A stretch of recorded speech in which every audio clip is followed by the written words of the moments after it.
السلام علیکم ورحمۃ اللہ وبرکاتہ۔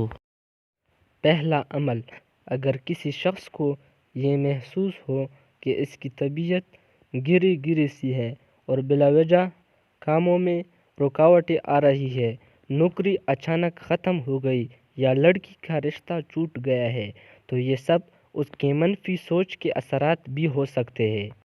ان اثرات سے بچنے کے چند طریقے ہیں۔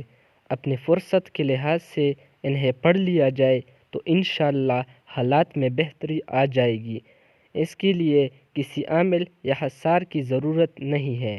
نبی کریم صلی اللہ علیہ وسلم کے ارشاد کے مطابق اگر کوئی شخص صبح و شام مندرجہ ذیل صورتیں سورہ اخلاص، سورۃ الفلق، سورہ الناس 3 مرتبہ پڑھ لیا کرے تو وہ ہر طرح کے ممکنہ جادو اور دشمنوں کی شرارتوں سے محفوظ رہے گا اور مصیبتوں سے نجات ملے گی۔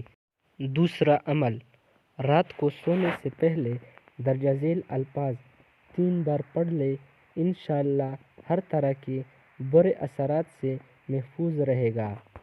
بسم اللہ الذی لا یضر مع اسمہ شیء فی الارض ولا فی السماء وهو السمیع العلیم۔